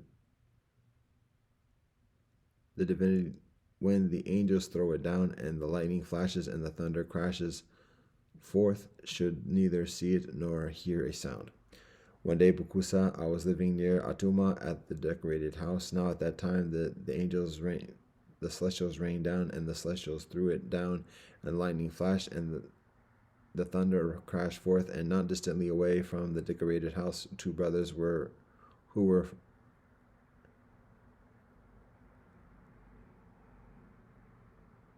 agriculturalists died, along with 4 oxen. Then Pukusa, a great crowd of people, having departed from Atuma, went to the place where the brothers who were agriculturalists and the 4 oxen had died. Then Pukusa, At that time, after leaving the decorated house, I was walking in the open air near the gate to the decorated house. Then Pukusa, a certain man from the crowd, approached me, and after approaching and honoring me, he stood on one side. While standing there, Pukusa, I said to that man, "Why, friend, has that great crowd of people assembled? Just now, reverend sir, the celestials rained down. The celestials threw it down, and the lightning flashed, and the thunder crashed forth. And 2 brothers who were agriculturalists died, along with 4 oxen, and that great crowd of people assembled here." "But where were you, reverend sir?" "I was right here, friend." "But, reverend sir, did you not see it?" "I did not see, friend." "But, reverend sir, did you not hear the sound?" "I did not hear the sound, friend." "But, reverend sir, were you sleeping?" "I was not sleeping, friend." "But, reverend sir, were you conscious?" "Yes, friend." "So, reverend sir, though conscious and awake with the celestials raining down, then the celestials threw it down, and lightning flashed, and the thunder crashed forth, you neither saw it nor heard a sound." "Yes, friend." Then Pukusa, this occurred to that man: "It is wonderful, it is marvelous that those who have indeed gone forth live such a peaceful living, because though conscious and awake when the celestials rained down, when the angels threw it down, and the lightning flashed, and the thunder crashed forth, he did not see it or hear a sound. And after gaining great confidence in me, honoring and circumambulating me, he left." After this was said, Pukusa Malaputa said this to the gracious one: "That faith, reverend sir, I have in Allah Kalama, I clear away as with a great wind, I wash it away as with a fast-flowing river. Excellent reverend sir, just as revered sir, one might set upright what has been overturned or open up what has been closed, or shown a path to one who is lost, or bear an oil lamp in the darkness so that one who has eyes can see forms. Just so has the Dhamma been made clear by the gracious one in further than one way. I go to the gracious one, reverend sir, for refuge, and to the Dhamma and to the Sangha of bhikshus. Please bear it in mind, gracious one, that I am a lay disciple who has gone for refuge from today forward for as long as I am furnished with life." Then Pukusa Malaputa addressed a certain man, saying, "Come, my man, bring me a pair of polished conch gold-colored robes ready to wear." "Very well, reverend sir," said that man, and after replying to Pukusa Malaputa, he brought a pair of polished gold-colored robes ready to wear. Then Pukusa Malaputa offered that pair of polished gold robes ready to wear to the gracious one, saying, "Please accept, reverend sir, this pair of polished gold-colored robes ready to wear out of compassion for me, gracious one." Then Pukusa clothed me with one and Ananda with the other. "Very well, reverend sir," said Pukusa Malaputa, and after replying to the gracious one, clothed the gracious one with one and Ananda with the other. Then the gracious one instructed Pukusa Malaputa, roused, enthused, and cheered him with a talk about the Dhamma. Then Pukusa Malaputa, having been instructed, roused, enthused, and cheered by the gracious one with a talk about the Dhamma, after rising from a seat, honoring and circumambulating the gracious one, departed. Then Venerable Ananda, not long after Pukusa Malaputa had departed, offered that pair of polished gold-colored robes ready to wear to the gracious one, and when he placed on the gracious one's body, they appeared to have lost their gleam. Then Venerable Ananda said this to the gracious one: "It is wonderful, reverend sir, it is marvelous, reverend sir, how pure and clean is the realized one's skin color, reverend sir. This pair of polished gold-colored robes ready to wear, reverend sir, when placed on the gracious one's body, have lost their gleam. Just so, Ananda, on 2 occasions, Ananda, the realized one's skin color becomes exceedingly pure and clean. On which 2 occasions? That night, Ananda, the realized one, perfectly awakens to the unsurpassed and perfect awakening, and that night the realized one is finally emancipated in the emancipation element, which has no basis for attachment remaining. On these 2 occasions, the realized one's skin color is exceedingly pure and clean. Today, Ananda, during the last watch of the night, near to Kusinara, in the Mala's salwood at Upavatana, between a pair of sal trees, will be the realized one's final emancipation. Come, Ananda, let us approach river Kakuta." "Very well, reverend sir," Venerable Ananda replied to the gracious one. A pair of polished gold-colored robes was offered by Pukusa. Once clothed with it, the teacher's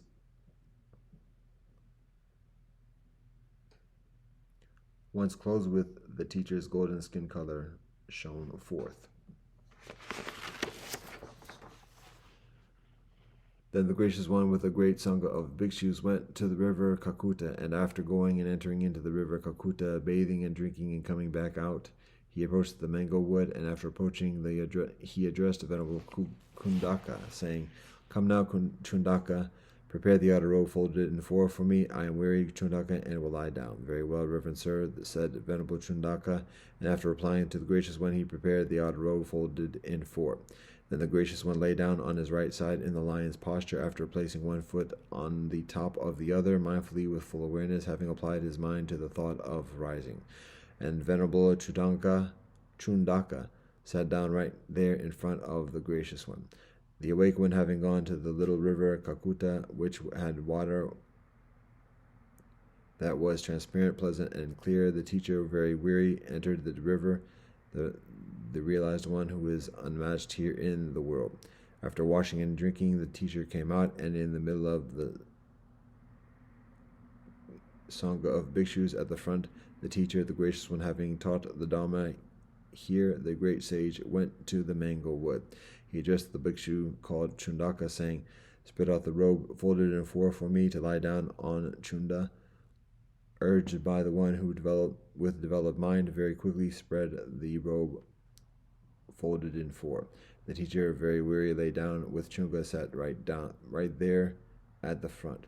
Then the gracious one addressed Venerable Ananda, saying, "It may be, Ananda, that someone might cause guilt for the smith Chunda, saying, It may be, Ananda, that someone might cause regret for the smith Chunda, saying, 'There is no gain for you, friend Chunda. It is a poor gain for you that the realized one, after eating his last alms food from you, attained final emancipation.' If there is regret for Chunda the smith, Ananda, drive it out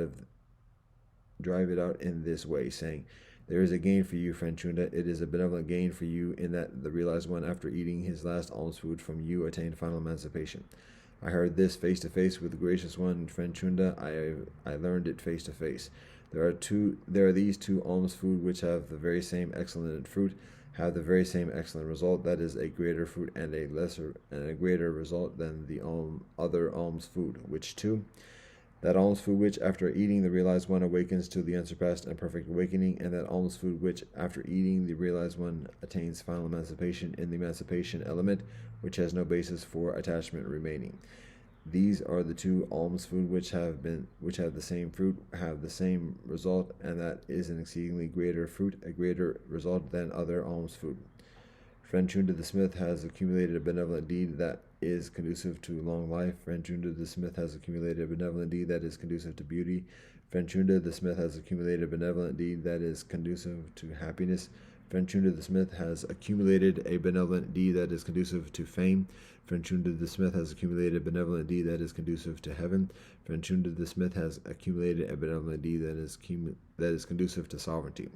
If there is remorse for Chunda the smith, Ananda, if there is regret for Chunda the smith, Ananda, it should be driven out in this way. Then the gracious one, having understood the significance of it on that occasion, uttered this exalted utterance: For the one who gives merit is indeed from restraint. Hatred is not accumulated. The skillful one gives up what is bad through the destruction of passion, hatred, and delusion. He is emancipated.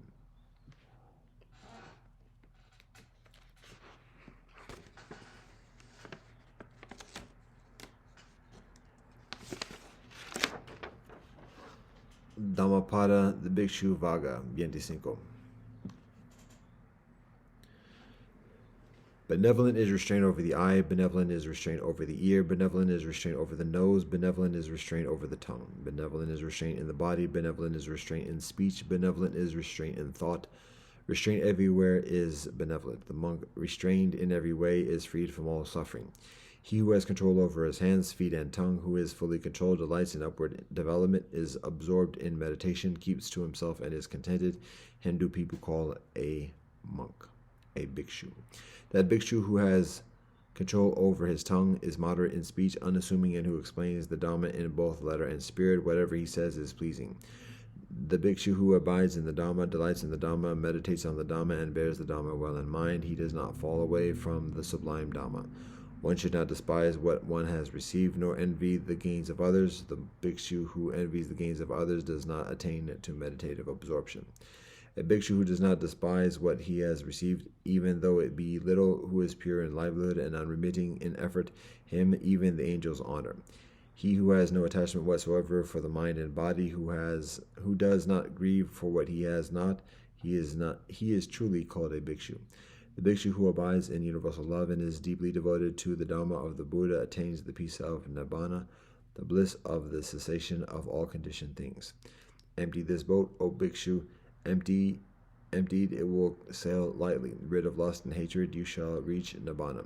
Cut off the five, abandon the five, and cultivate the five. The bhikshu who has overcome the five bonds is called one who has crossed the flood. Meditate, O bhikshu, do not be heedless, let not your mind whirl on sensual pleasures.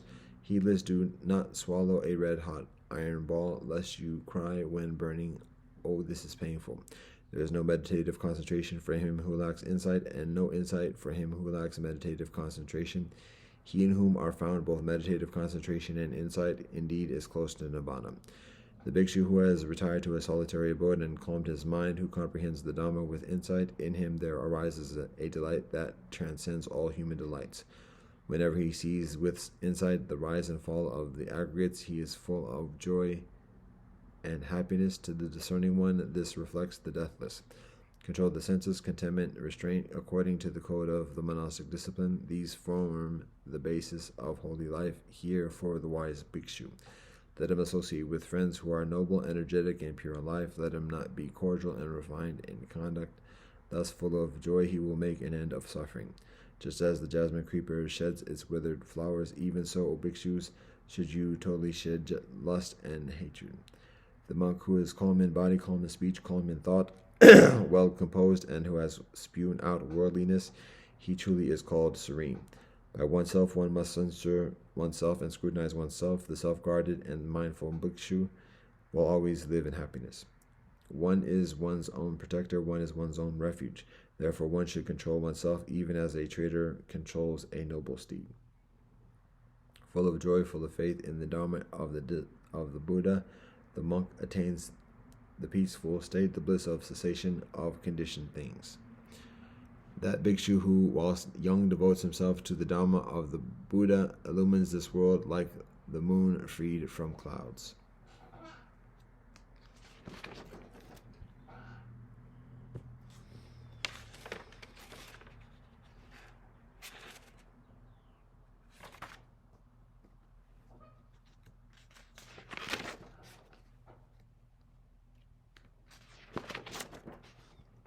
Gospels, Luke, chapter 5 a 6. One day Jesus was standing by the lake of Gennesaret.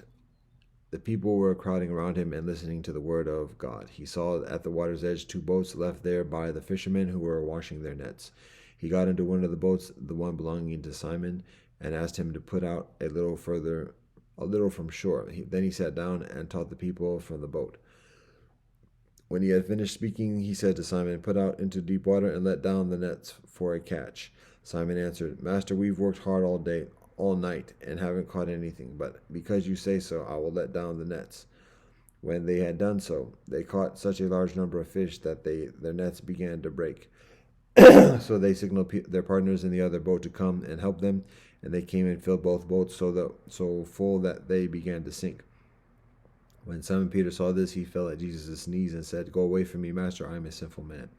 For he and all his companions were astonished at the catch of fish they had taken, and so were James and John, the sons of Zebedee, Simon's partners. Then Jesus said to Simon, "Don't be afraid. From now on you will fish for people." So they pulled their boats up on shore, left everything, and followed him.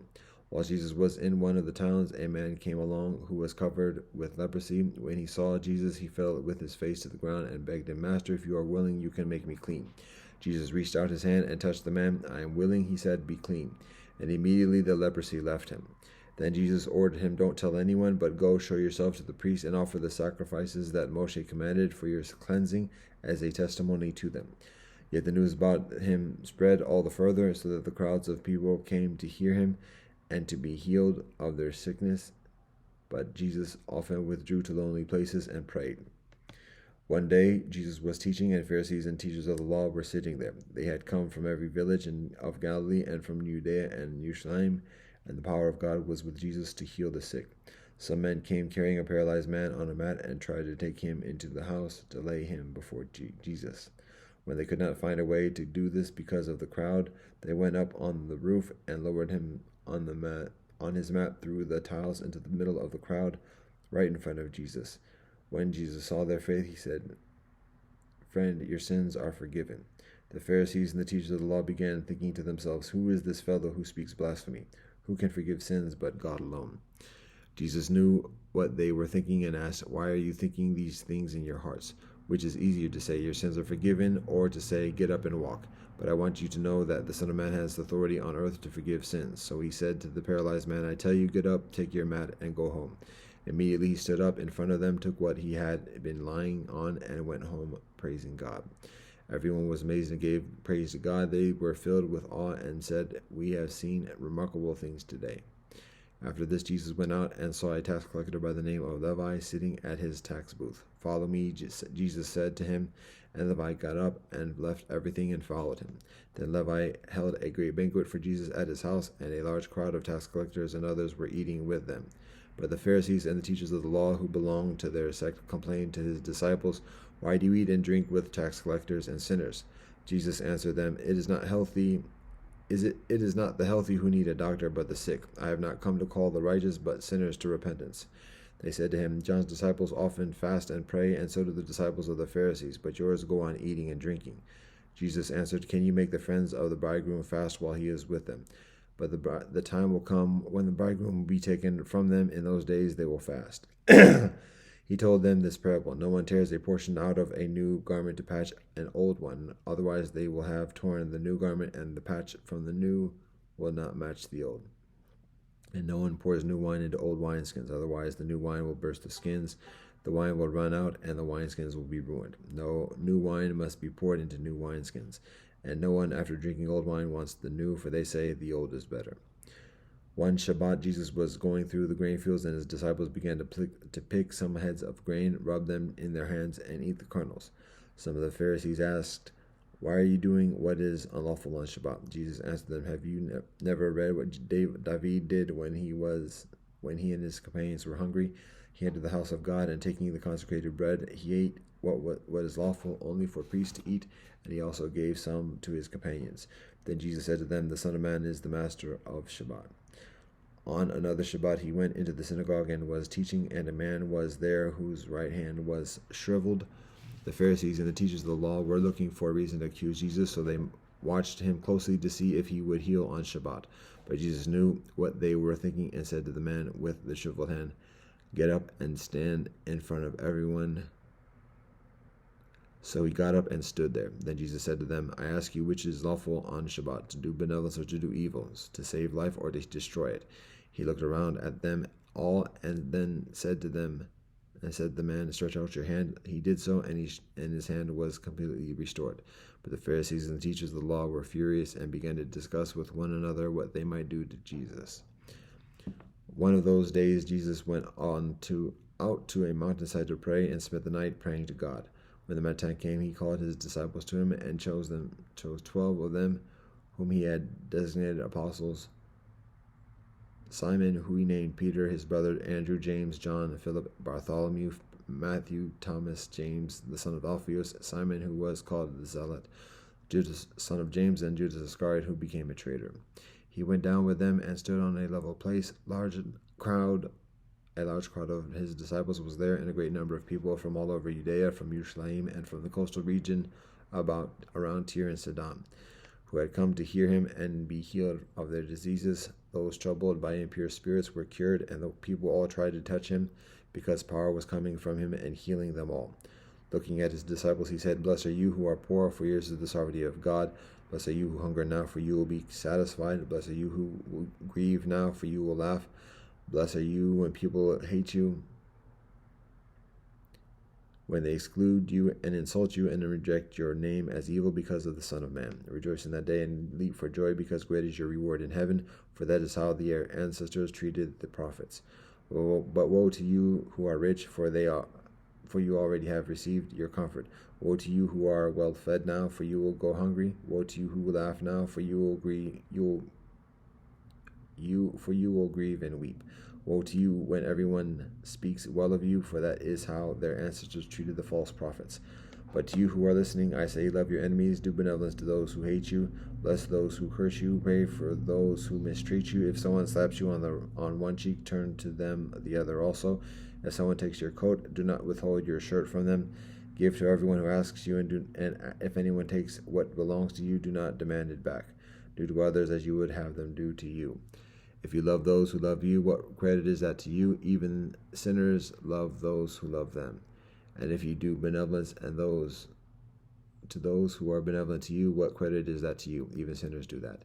And if you lend to those from whom you expect repayment, what credit is that to you? Even sinners lend to sinners, expecting to be repaid in full. But love your enemies, do benevolence to them, and lend to them without expecting to get anything back. Then your reward will be great, and you will be children of the Most High, because God is kind to the grateful and the wicked. Be merciful just as your Creator is merciful. Judge not, and you will not be judged. Do not condemn, and you will not be condemned. Forgive, and you will be forgiven. Give, and it will be given to you a benevolent measure, pressed down, shaken together, and running over, will be poured into your lap. For with the measure you utilize, it will be measured to you. He also told them this parable. Can the blind lead the blind? Will they not both fall into a pit? The student is not above the teacher, but everyone who is fully trained will be like their teacher. Why do you look at the speck of sawdust in your brother's eye and pay no attention to the plank in your own eye? How can you say to your brother, brother, let me take the speck out of your eye, when you yourself fail to see the plank in your own eye? You hypocrite, first take the plank out of your eye, and then you'll see clearly to remove the speck from your brother's eye. No benevolent tree bears bad fruit, and nor does a bad tree bear benevolent fruit. Each tree is recognized by its own fruit. People do not pick figs from thorn bushes or grapes from briars. A benevolent man brings benevolent things out of the benevolent stored up in his heart, and an evil man brings evil things out of the evil stored up in his heart. For the mouth speaks what the heart is full of. Why do you call me master, master, and do not do what I say? As for everyone who comes to me and hears my words and puts them into practice, I will show you what they are like. They are like a man building a house who dug down deep and laid the foundation on a rock. And when a flood came, the torrent struck that house, could but not shake it, because it was well built. But the one who hears my words and does not put them into practice is like a man who built a house on the ground without a foundation. The moment the torrent struck that house, it collapsed, and its destruction was complete.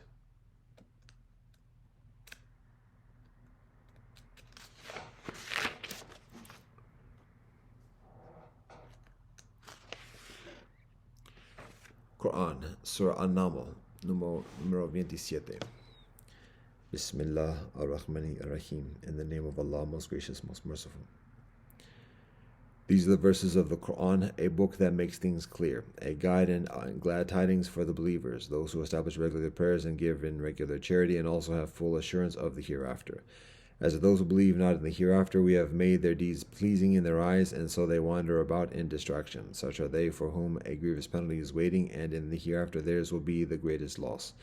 As to thee, the Quran is bestowed upon thee from the presence of one who is wise and all-knowing. Behold, Moshe said to his family, I perceive a fire. Soon will I bring you from there some information, or I will bring you a burning brand to light our fuel, that ye may warm yourselves. But when he came to the fire, a voice was heard, Blessed are those in the fire and those around, and glory to Allah, the Lord of the worlds. O Moshe, verily I am Allah, the exalted in might, the wise. Now do thou throw thy rod. But when he saw it moving of its own accord, as if it had been a snake, he turned back and retraced not his steps. O Moshe, it was said, Fear not, truly in my presence those called as apostles have no fear. But if any have done wrong, and have thereafter substituted benevolence to take the place of evil, truly I am oft forgiving, most merciful. Now put thy hand into thy bosom, and it will come forth white, without stain or harm. These are amongst the 9 signs that will take to Pharaoh and his people, for they are a people rebellious in transgression. But when our signs came to them that should have opened their eyes, they said, this is sorcery manifest. And they rejected those signs in iniquity and arrogance, though their souls were convinced thereof. So see what was the end of those who acted corruptly. We gave in the past knowledge to David and Solomon, and they both said, praise be to Allah, who has favored us above many of Allah's servants who believe. And Solomon was David's heir. He said, O my people, we have been taught the speech of birds, and on us have been bestowed a little of all things. This is indeed grace manifest from Allah. And before Solomon we were marshaled his hosts of jinns and men and birds, and they were all kept in order and ranks.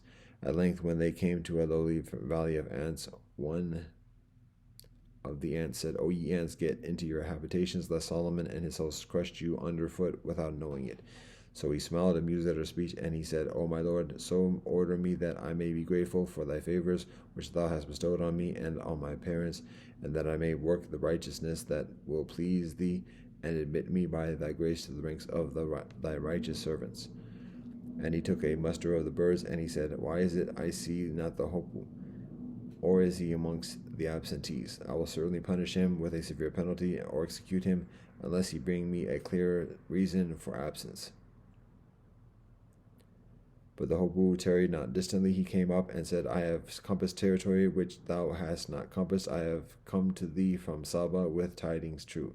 I found there a woman ruling over them and provided with every requisite, and she has a magnificent throne. I found her and her people worshipping the Soleil besides Allah. Satan has made their deeds seem pleasing in their eyes, and has kept them away from the path, so they receive no guidance. Kept them away from the path, that they should not worship Allah, who brings to light what is hidden in the heavens and the earth, and knows what ye hide and what ye reveal. Allah, there is none other deity but Allah, Lord of the throne supreme. Solomon said, Soon shall we see whether thou hast told the truth or lied. Go thou with this letter of mine and deliver it to them, then draw it back from them and wait to see what answer they return. The queen said, Ye chiefs, here is delivered to me a letter worthy of respect. It is from Solomon, and is as follows. In the name of Allah, most gracious, most merciful. Be ye not arrogant against me, but come to me in submission to the true religion. She said, Ye chiefs, advise me in this my affair. No affair have I decided except in your presence. They said, We are endued with strength and given to vehement war, but the command is with thee, so consider what thou wilt command. She said, Kings, when they enter a country, despoil it, and make the noblest of its people its meanest. Thus do they behave. But I am going to send him a present, and wait to see with what answer return my ambassadors. Now when the embassy came to Solomon, he said, Will ye give me abundance in wealth, and that which Allah has given me is better than which can Allah... But that which Allah has given me is better than that which Allah has given you. Nay, it is ye who rejoice in your gift. Go to them, and be sure we shall come to them with such hosts as they will never be able to meet. We shall expel them from their disgrace, and they will feel humbled indeed. He said to his own men, O ye chiefs, which of you can bring me her throne before they come to me in submission? Said an Ifrit of the jinns, I will bring it to thee before thou rise from thy counsel. Indeed, I have full strength for the purpose, and may be trusted. Said one who had knowledge of the book, I will bring it to thee within the twinkling of an eye.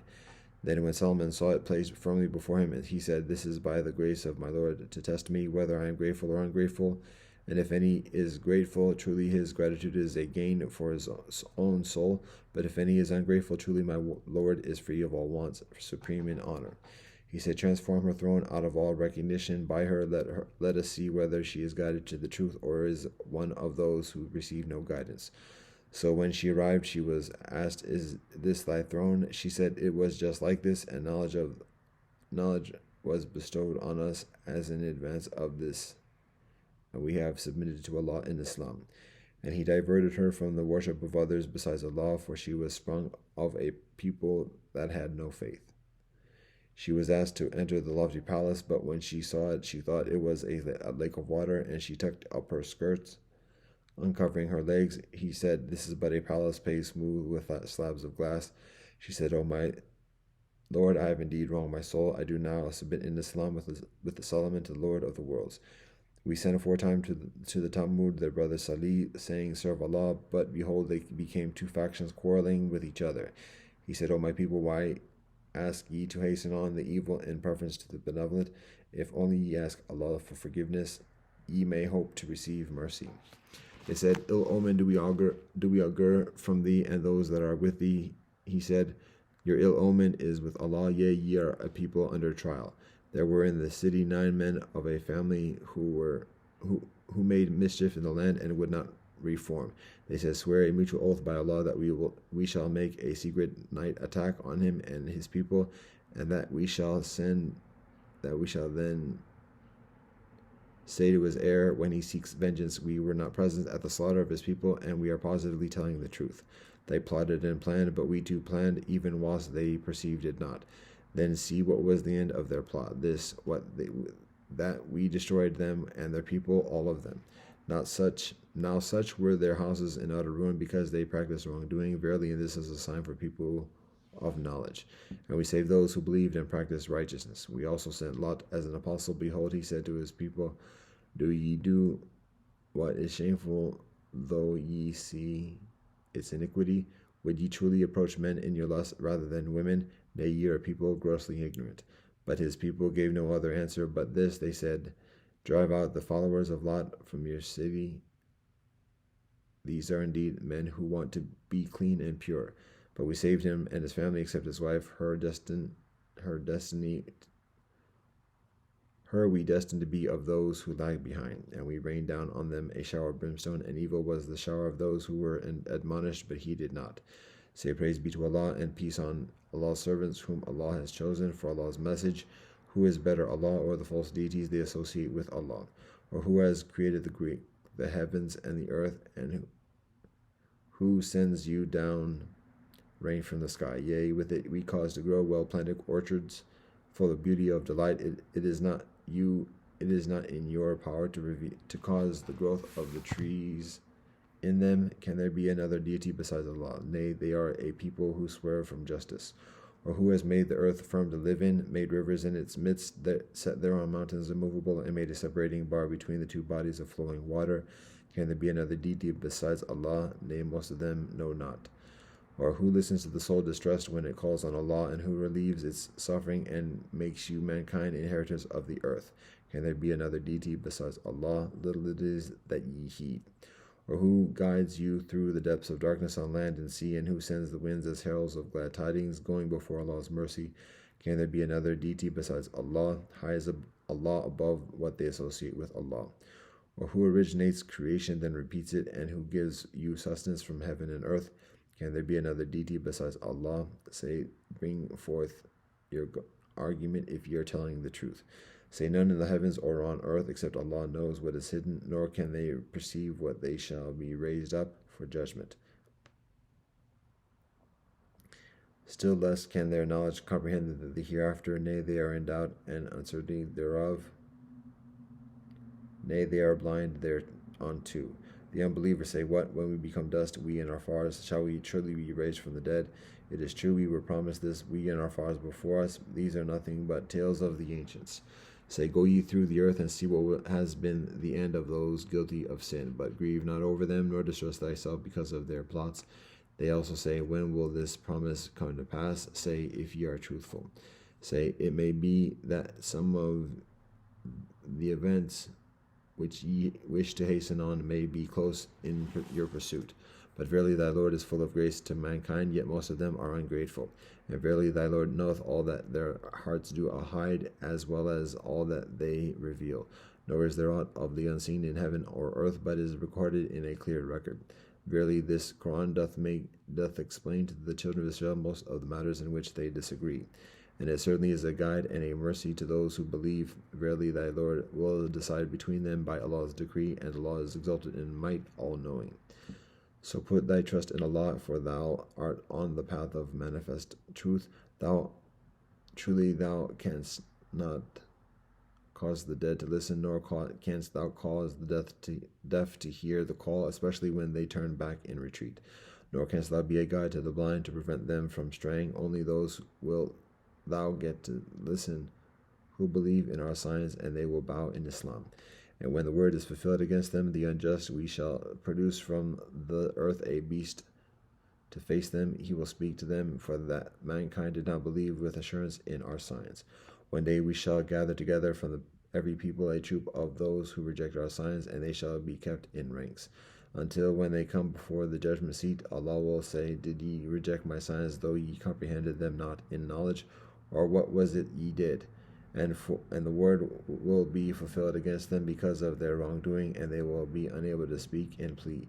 See they not that we have made the night for them to rest in, and the day to give them light? Verily in this are signs for any people that believe.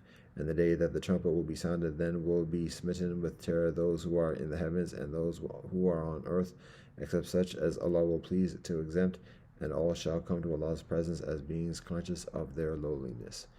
Thou seest the mountains and thinkest them firmly fixed, but they shall pass away as the clouds pass away. Such is the artistry of Allah, who disposes of all things in perfect order, for Allah is well acquainted with all that ye do. If any do benevolence, benevolence will accrue to them therefrom, and they will be secure from terror that day. If any do evil, their faces will be thrown headlong into the fire. Do ye receive a reward other than that which ye have earned by your deeds? For me, I have been commanded to serve the Lord of the city, Allah, who has sanctified it, and to whom belong all things, and I commanded to be of those who bow in Islam to Allah's will, and to rehearse the Quran, and if any accept guidance, they do it for the benefit of their own souls, and if any stray, say, I am only a warner, and say, Praise be to Allah, who will soon show you Allah's signs, so that ye shall know them, and that thy Lord is not unmindful of all that ye do.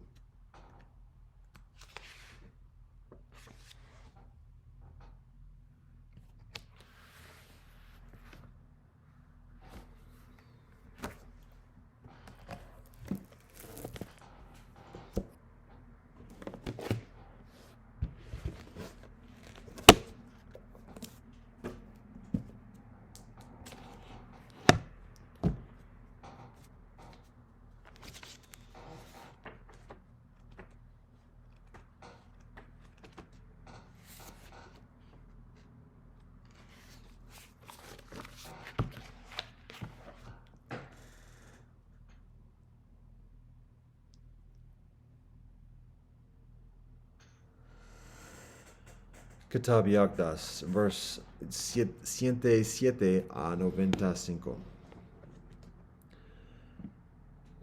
God hath relieved you of the ordinance laid down in the Bayan concerning the destruction of books. We have permitted you to read such sciences as are beneficial unto you, not such as end in idle disputation. Better is this for you, if ye be of them that comprehend.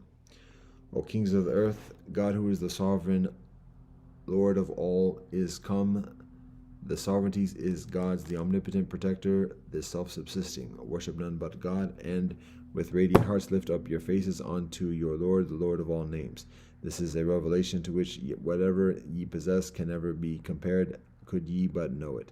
We see you rejoicing in that which ye have amassed for others, and shutting out yourselves from the worlds which not except my guarded tablet can reckon.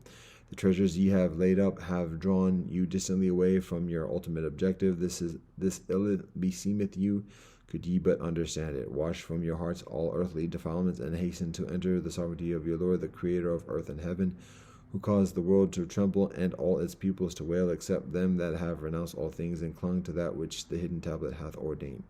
This is the day in which he who held converse with God hath attained the light of the Ancient of Days, and quaffed the pure waters of reunion with this cup that hath caused the seas to swell.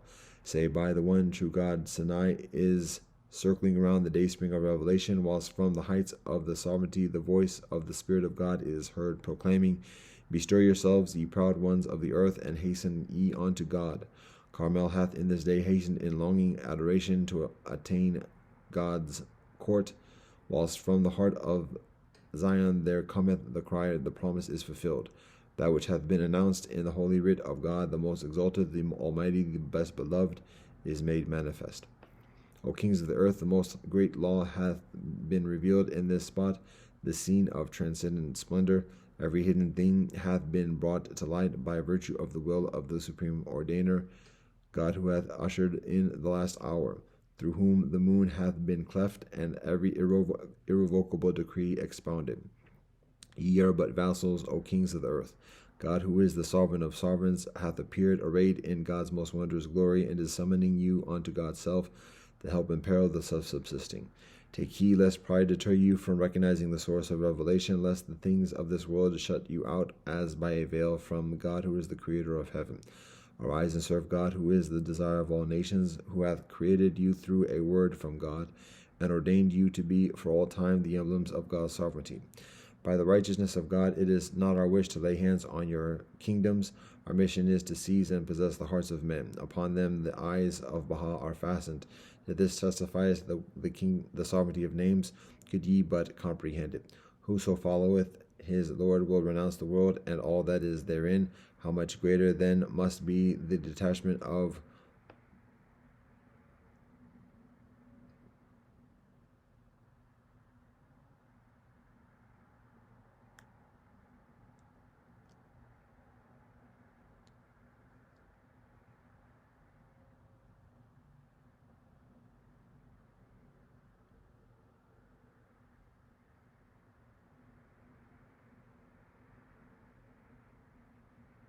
him who holdeth so august a station. Forsake your palaces and haste ye to gain admittance into God's sovereignty. This indeed will benefit you both in this world and in the next. To this testifieth the Lord of the realm on high, did ye but know it.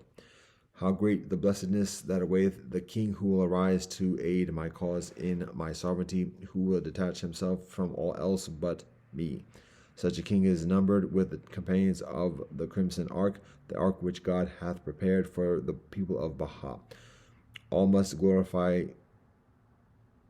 God's name, must reverence God's station, and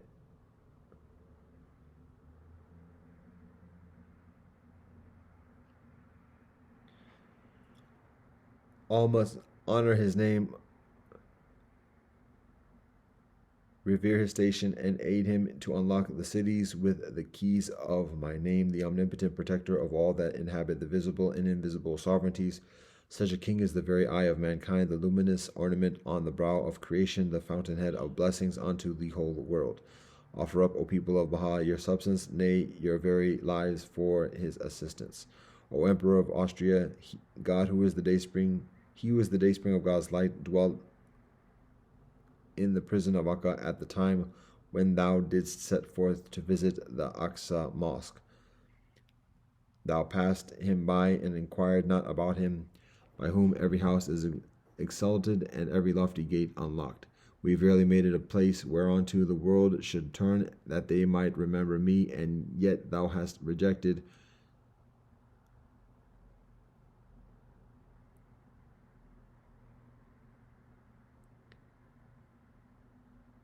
him who is the object of this remembrance, and when he appeared with the sovereignty of God, thy Lord and the Lord of the worlds.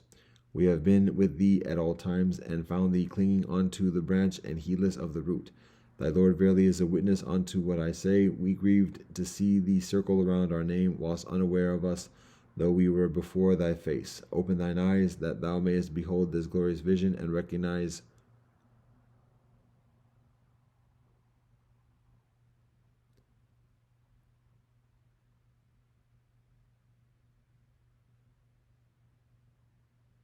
God, whom thou invokest in the daytime and in the night season, and gaze on the light that shineth above this luminous horizon.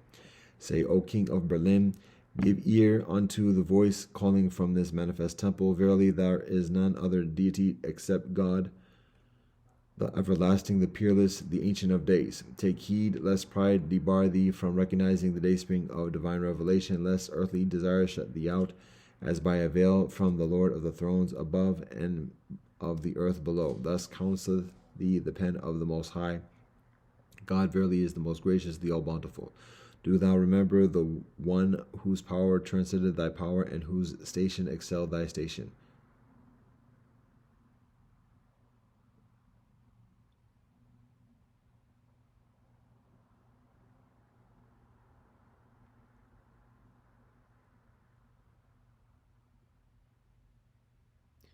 Where is he? Whither are gone the things he possessed? Take warning and be not of them that are fast asleep. He it was who cast the tablet of God behind him, when we made known unto him what the host of tyranny had caused us to suffer. Wherefore disgrace assailed him from all sides, and he went down to dust in great loss. Think deeply, O king, concerning him, and concerning them who like unto thee have conquered cities and ruled over men. The All-Merciful brought them down from their palaces to their graves. Be warned, be of them who reflect. We have asked nothing from you. For the sake of God, we verily exhort you, and will be patient, as we have been patient in that which hath befallen us at your hands, O concourse of kings. Hearken ye, O rulers of America, and the presidents of the republics, therein unto that which the dove is warbling on the branch of eternity. There is none other God but God, the ever-abiding, the forgiving, the all-bountiful. Adorn ye the temple of dominion with the ornament of justice and of the fear of God, and its head with the crown of the remembrance of your Lord, the Creator of the heavens. Thus counseleth you God, who is the dayspring of names, as bidden. Thus counseleth you he who is the dayspring of names, as bidden by God, who is the all-knowing, the all-wise. The promised one hath appeared in this glorified station, whereat all beings, both seen and unseen, have rejoiced. Take ye advantage of the day of God. Verily, to meet God is better for you than all that whereon the soleil shineth, could ye but know it. O concourse of rulers, give ear unto that which hath been raised from the dayspring of grandeur. Verily, there is none other deity but God, the Lord of utterance, the all-knowing. Bind ye the broken with the hands of justice, and crush the oppressor who flourisheth with the rod of the commandments of your Lord, the ordainer, the wise, the all-wise. O people of Constantinople, lo, from your midst we hear the baleful hooting of the owl. Hath the drunkenness of passion laid hold upon you, or is it that ye are sunk in heedlessness? O spot that art situate on the shores of the two seas, the throne of tyranny hath verily been established upon thee, and the flame of hatred hath been kindled within thy bosom, in such wise that the concourse on high and they who circle around the exalted throne have wailed and lamented. We beheld in thee the foolish ruling over the wise, and darkness vaunting itself against the light. Thou art indeed filled with manifest pride, hath thine outward splendor made thee vainglorious. By God, who is the Lord of mankind, it shall soon perish, and thy daughters and thy widows and all the kindreds that dwell within thee shall lament. Thus informeth thee the all-knowing, the all-wise.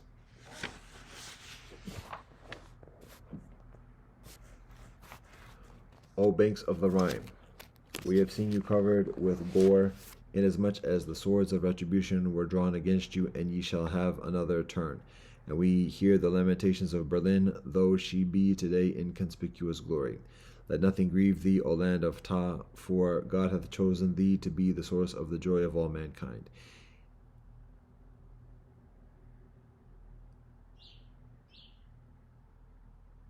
God shall, if it be God's will, bless thy throne with one who will rule with justice, who will gather together the flock of God, which the wolves have scattered. Such a ruler will with joy and gladness turn his face towards and extend his favors unto the people of Baha. He indeed is accounted in the sight of God as a jewel amongst men. Upon him rest forever the glory of God, and the glory of all that dwell in the sovereignty of God's revelation. Rejoice with great joy, for God hath made thee the dayspring of God's light, inasmuch as within thee was born the manifestation of God's glory. Be thou glad for this name that hath been conferred upon thee, a name through which the day star of grace hath shed its splendor, through which both earth and heaven have been illumined. Ere long will the state of affairs within thee be changed, and the reins of power fall into the hands of the people. Verily thy Lord is the all-knowing. God's authority embraceth all things. Rest thou assured in the gracious favor of thy Lord. The eye of God's loving kindness shall everlastingly be directed towards thee. The day is approaching when thy agitation will have been transmuted into peace and quiet calm. Thus hath it been decreed in the wondrous book. O land of Ka, we hear from thee the voice of heroes raised in glorification of thy Lord, the all-possessing, the most exalted. Bless the day on which the banners of the divine name shall be upraised in the sovereignty of creation, in my name, the all-glorious. On that day, the faithful shall rejoice in the victory of God, and the disbelievers shall lament. None must contend with those who wield authority over the people. Leave unto them that which is theirs, and direct your attention to men's hearts.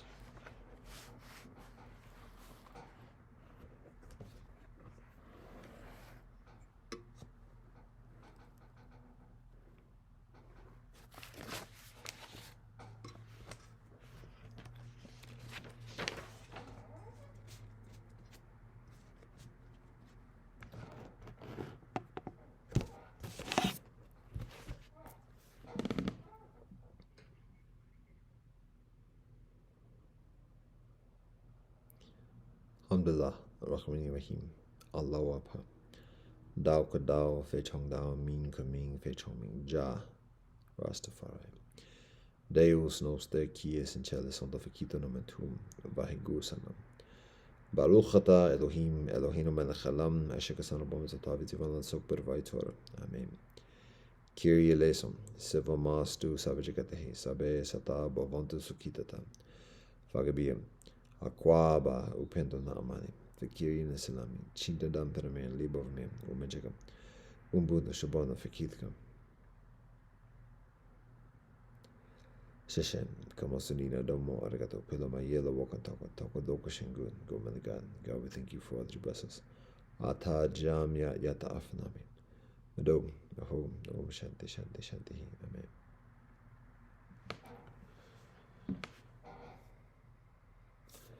Blessed love, peace, give thanks and praise to the Most High, Elohim.